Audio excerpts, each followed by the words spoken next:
Good morning and welcome back to Tabletop Tuesday here on Gaming with ADHD, where today we're going to take a look at the Disney A Goofy Movie board game from Prospero Hall and Funko Games. Now, when this was originally released in 2022, I honestly had no idea that it even existed. It wasn't until about 6 months ago that my wife and I found it while we were actually on a Disney cruise in England. And while we weren't able to actually play it while we were on the ship, we did manage to get it for Christmas and be able to play it a couple of times and have some fun with it. So today we're going to do a review of the Goofy Movie board game. I'll let you know my thoughts on how it works, who it's appropriate for, and we'll go from there. But before we do that, do make sure you're subscribed to the channel. I try to do a few videos each week covering all sorts of things from board games, role-playing, miniatures, and everything in between. And I'd love for you to come along and see what we have to share. In addition, there are links down below to a couple of affiliate links. One to Amazon, where hopefully this game is still available when you see it. And also, if you are a role player, to Drive Through RPG. Both of these do give a little bit back to the channel, but regardless, we're just grateful you're here checking out our content. So, with that out of the way, let's go ahead and take a look at the game. So, first thing that we see right off the bat is, just another great representation of the art from Prospero Hall. They have a really, really good design look to, honestly, everything that I've gotten from them. Sometimes it's a little more subtle, sometimes it's very bright and exciting, but regardless, it always feels appropriate. So I absolutely have to give them props for the art and the visual design. Now, this particular game, as you can see, it is for ages 7 and up and for 2 to 4 players. Now, as far as the 7 and up goes, if you are a big fan of the movie, one of the reasons that we got it is because my wife loves Goofy and loves the Goofy movie. So for her, it was a natural fit. The best part is that the rules are actually simple enough that you can play it with younger kids, but as an adult, you're not going to hate playing it. Maybe it's not going to be one that you're going to pull to the table all the time, but you're still going to have fun when you do. So, how does it work? Let's take a look. So, for the board, actually I'm going to use this because I can actually fit it in the screen. Obviously, folks, this is the infamously small work table. So, let's just zoom in on the board from the instructions. So, it is a map of the United States. All of the players are going to start over here on the right, and on your turn you're going to have 2 chances to collect scrapbook cards from the top of the board and from the different locations that you go to. So the way that works is each player has a small deck of cards like this. So it's very easy to identify because they are all represented by the character on the back. So that is actually what you want to look at. You want to look at the back of the card, not the front, because the front has different colors and different numbers. Now, if you'll notice, the colors do all match these spaces at the top of the board. So on your turn, you're going to have a hand of 4 cards, I believe. Yes, 4 cards. So, on your turn, you're going to pick one of these cards, and you're going to put it face down. Then, each player will reveal them at the same time.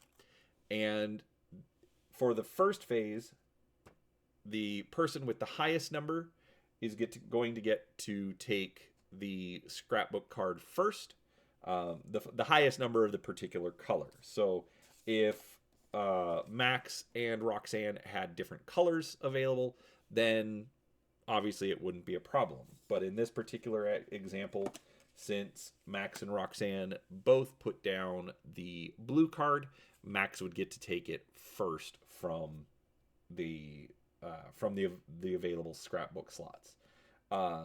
Everybody will then go through, pick those cards based on the color and the number, and once all of that is done, then everybody going from lowest to highest number will get to pick, will actually get to move their piece, somewhere along the board. Now, the way that the movement is going to work, let's actually pull the board out for this. So Roxanne is right here. She can either move 1 or 2 spaces, which I feel really bad now that I'm forgetting it. Yes, 1 or 2 spaces. So she can either go 1, 2, and take the blue card again. Or in this case, she could go 1 and actually roll the Powline die. Now, the Powline die is this one right here, and you have a couple of different options. You either have the Powline symbol, you have the goofy face, or some combination of the two. So in this case, we've got 2 Powline symbols and 1 goofy. We've got 1 goofy and 1 Powline. Goofy by himself. But you would roll that, and then there's a mover for Powline, who is going to be following this track, up from Mexico to the concert arena in Los Angeles. So the game is kind of interesting because you want to take as many stops as you can throughout the United States on this summer vacation, but you want to get to Los Angeles before Powline does. The reason for that is that, as you can see around the seats, there are these numbers. Those numbers represent points that you will score based on when you arrive in Los Angeles. So essentially it's a combination of set collection and sort of a race game, because you want to get to Los Angeles soon because it's worth more points.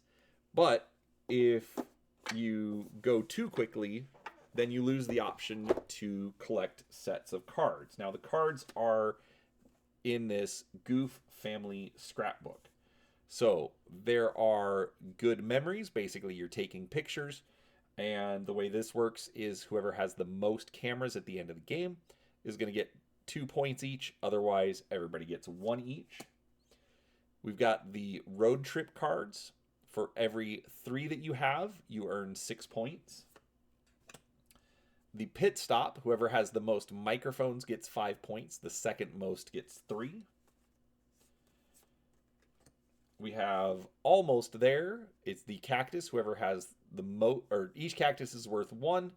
Whoever has the most breaks ties at the end of the game.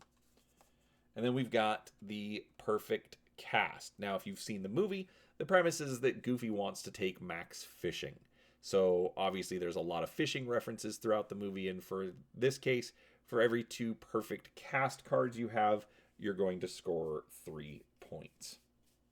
So honestly, that's really all there is to the game. There are some extra bonus tokens that you get for landing on particular spots throughout the board. And but overall it's just kind of a simple, fun game. I actually really enjoyed it. Like I said earlier, it's not necessarily one that I'm going to bring to the table a lot, because I usually will like something a little bit more complex. But especially with my wife and I, now that our kids are out of school, one of them is married 2 of them are on their way. We're going to be having grandkids come along soon. And so the fact that I have something else in my collection that I'm going to be able to play with younger kids is fantastic.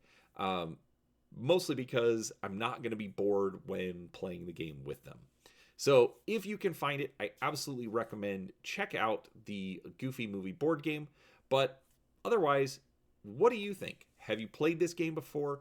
How much do you think it fits with the movie? And is it something that you would recommend for kids or adults, honestly? Let us know down in the comments. We'd love to hear from you. But other than that, thank you so much for your time, and we'll talk to you next time.